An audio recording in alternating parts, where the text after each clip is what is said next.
Ladies and gentlemen, boys and girls, welcome to Wurm Online. My name is Sphinx and you're in the pyramid. Today we are playing Wurm Online, and as soon as you boot up a character by just typing in any kind of name, you will immediately be dropped onto this little tutorial island. It can be a little daunting, and by the Steam charts, it says that not even 20% of the people that download this game get off.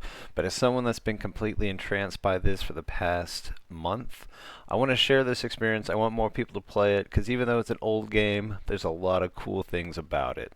Now right now, this is the first thing that you see.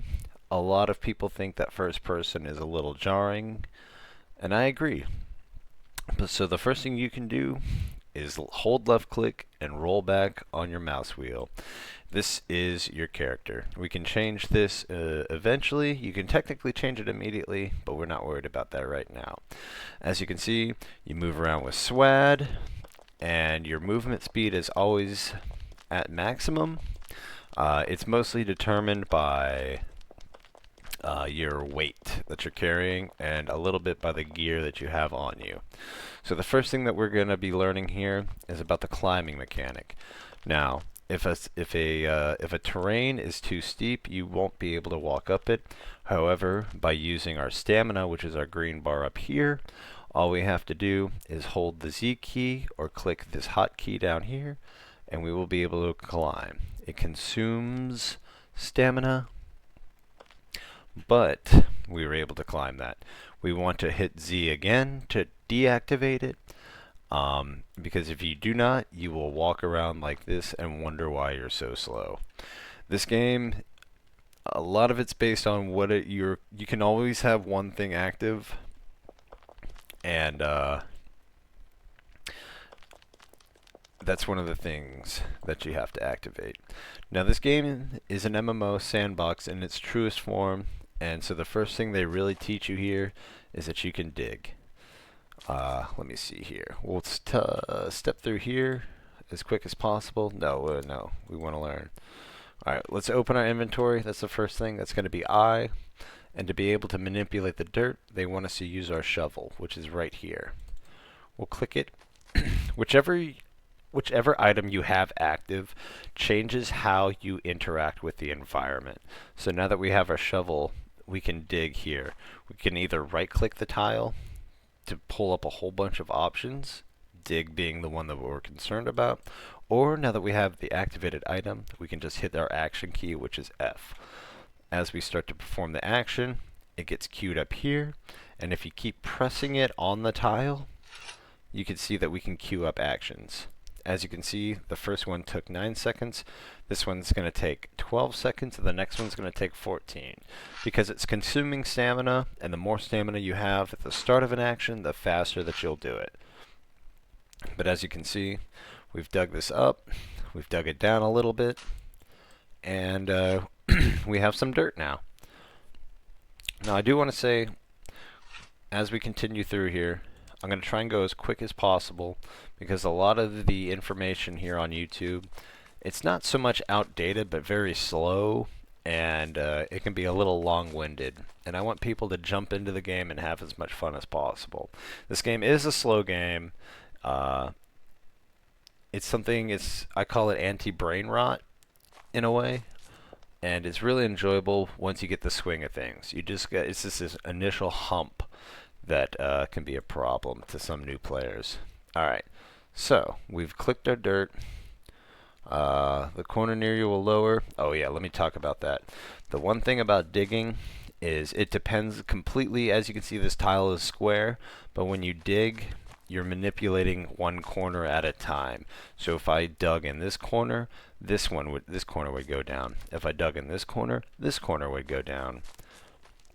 And we'll do it once again because it seems my dirt's already despawned. So we can dig here, and there's one unique feature about digging in dirt that I want to show you while we're here and I'm thinking about it.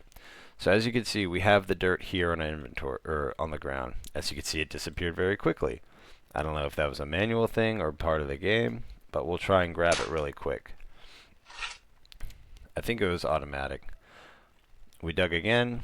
As you can see, This now, because our shovel's activated, it's telling us the slope difference on each of these tiles.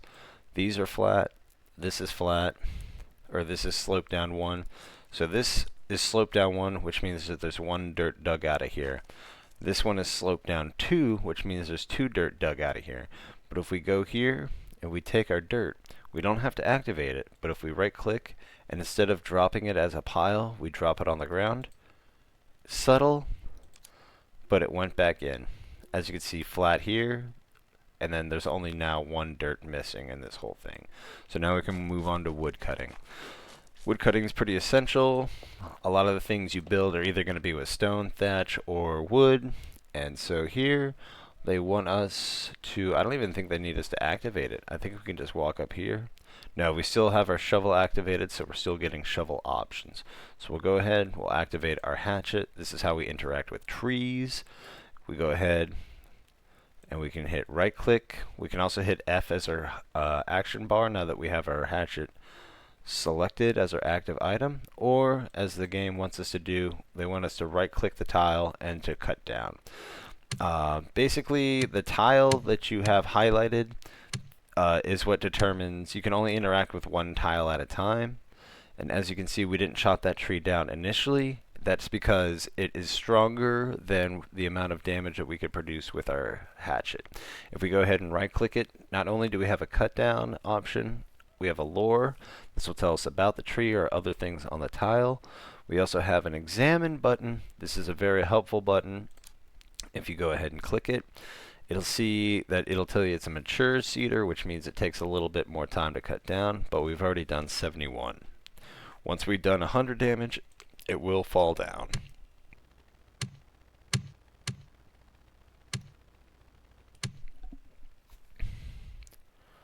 Alright, so now that we have our log, we can go ahead and we can take it.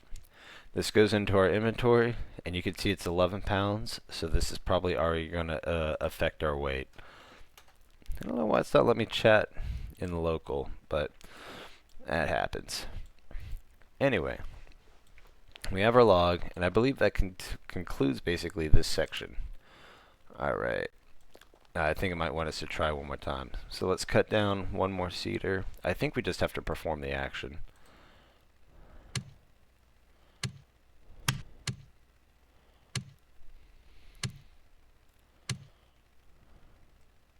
Perfect. They don't even need us to cut it down. They just want us to try the action. They just want you to get familiar with how you interact with the world here. We can go ahead and proceed forward.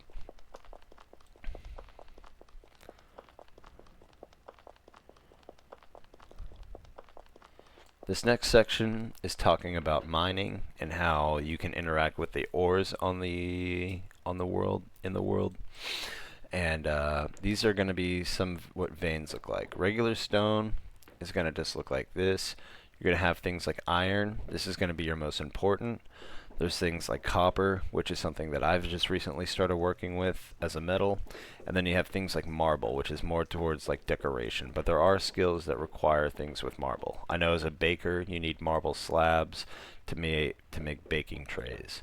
But we'll go ahead. If we wanted to get some iron, all we have to do up here is go into our inventory, select our pickaxe, and then we can hit F or right click to mine forward. Mining downward and mining upwards is more for like when you're building tunnels, but for the sake of obtaining the ore, all we have to do is mine forward. We queued up 2 actions, but we only really need 1 here. We now have our ore of iron.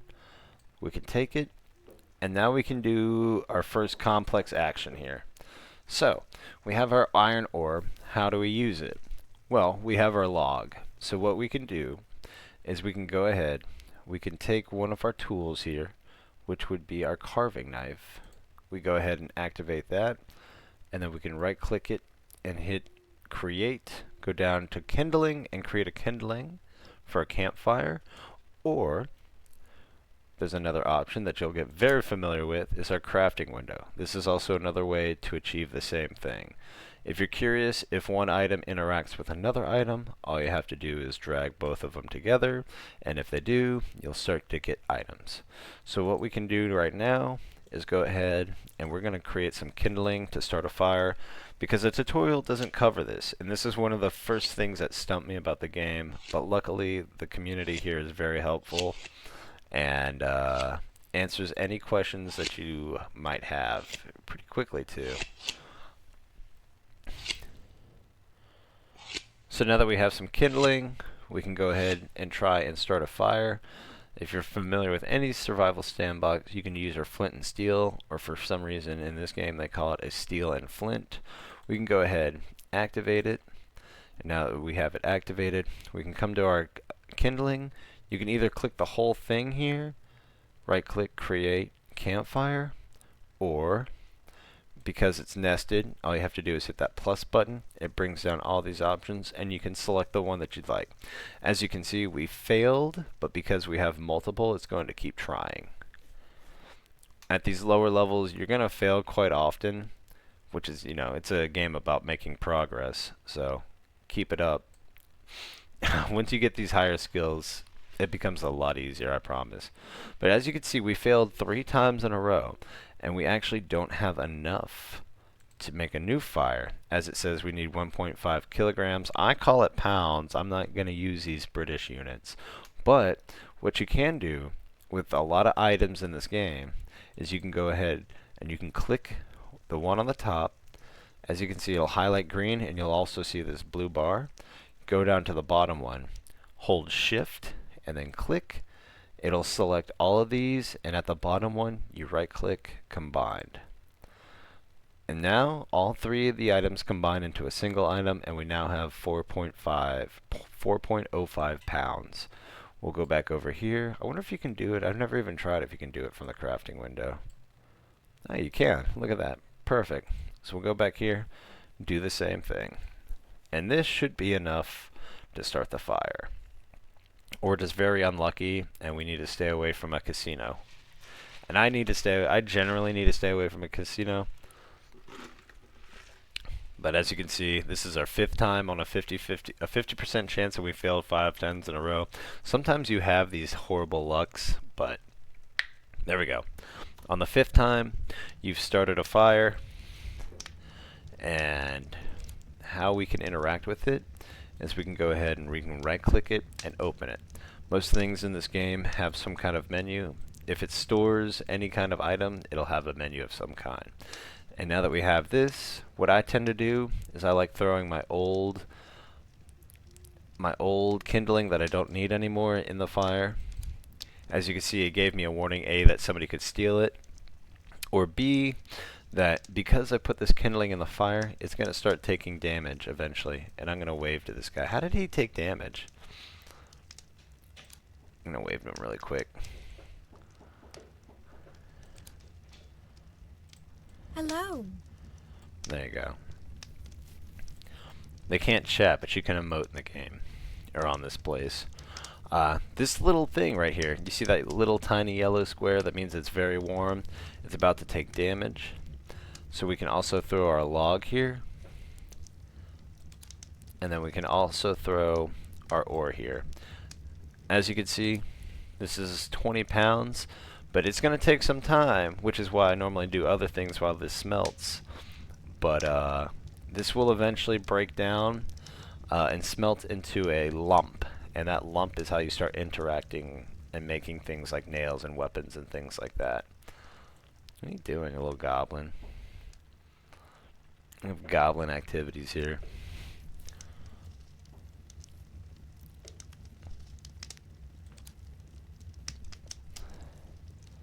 Just cry. There we go. But as you can see, it's starting to heat up, and eventually, give it some time, it will turn back and it'll smelt down into a lump. But anyway, we can move on to the last thing. It's going to talk about combat, but surprisingly, I guess they gave up on the tutorial here for some reason. It says it's the instructor is on vacation, but all we have to do, there's 2 things I want to talk about here. Maybe a couple. We can go ahead, we have all of our equipment here. We are going to equip our longsword, equip our leather boots, Equip our cap. Get all this gear on us. Equip our jacket. Our pants. And I believe we have a shield. Perfect. And we're all loaded up. What we can do next is, this is our tool belt right here. This is a way that we can organize all of our tools. And right now it can hold, I believe, 4 in total. The most important ones I like to keep on me is I like to keep my hatchet. As you can see, the plus sign means that we have things in our nest. We have a plus sign, and so I like to keep that in there. The shovel's a good one.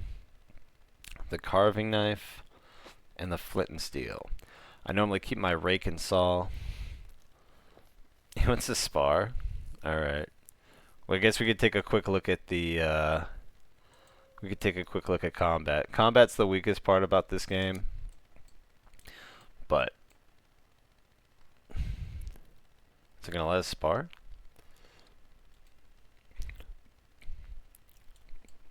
I was ready to go, but maybe not. But anyway, so we can take this tool belt, we can actually equip this as well.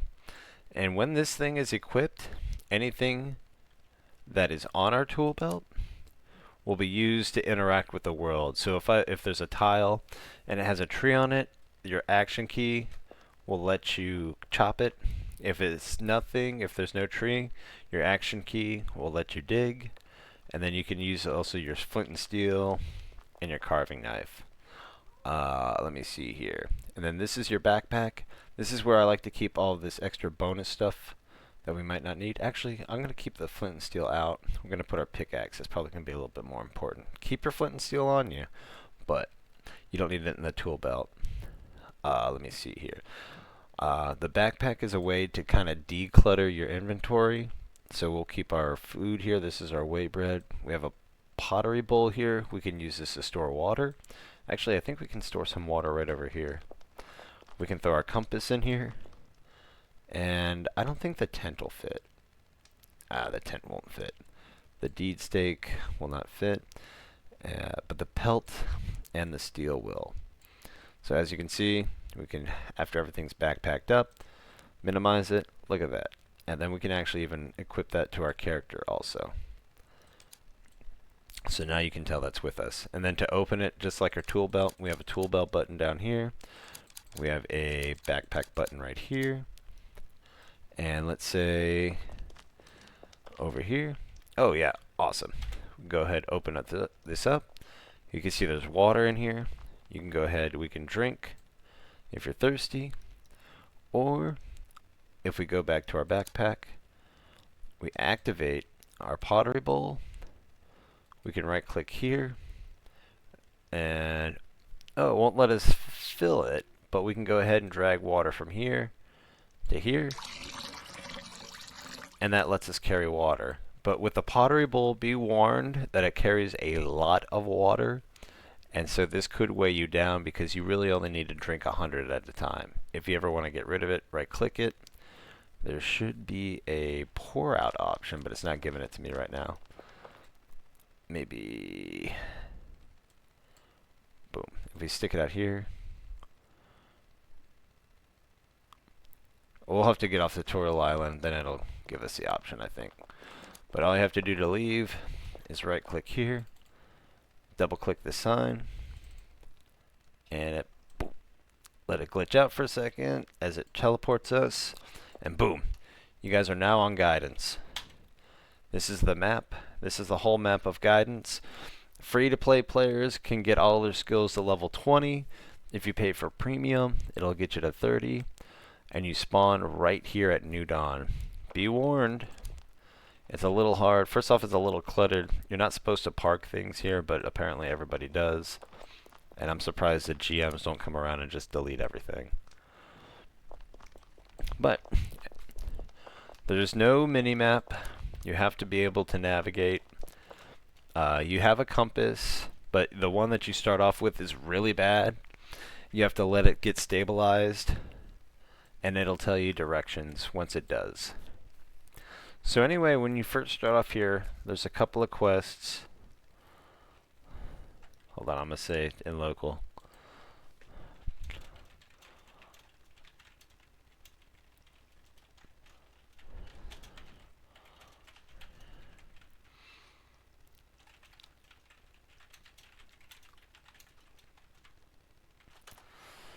There you go. Now to keep it short, sweet, to the point, these two people here will give you quests. But the first video on this channel talks about the rat quest. You'll want to complete those if you want to have some guidance. They'll go through some more interesting things about the game. They go a little bit deeper into how you can interact the world, the things you can craft, the things you can do. One of the quests is about building your house and the tools you need for that. Let me see here. If you're hungry and thirsty, haven't figured out how to fish or cook yet, you can come up to this guy right here, right click, ask for refreshments, and he'll keep you from starving. On Newbie Island here, on guidance, I don't think you'll lose your gear if you die, but in the real world you will. And then maybe in the next episode, I'll come back and we'll talk about these quests one by one. Some of them you can do pretty quick, but some of them do take a little bit of a time. If you need any other guidance on guidance, you can hit the J key to bring up your journal. This is where your quests will be that you get from these two. And then you can also have an adventure log.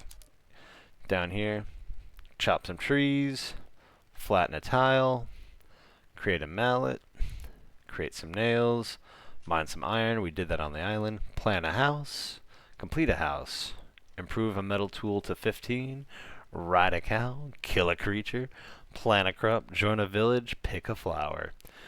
We could probably nail out most of those on the next episode. I want y'all to give this game a try. It's a gem in the rough, but it is definitely a gem, and we can definitely make this thing glean. It's a lot of fun. If you guys have any questions, just ask me in the chat. I'm more than willing to help.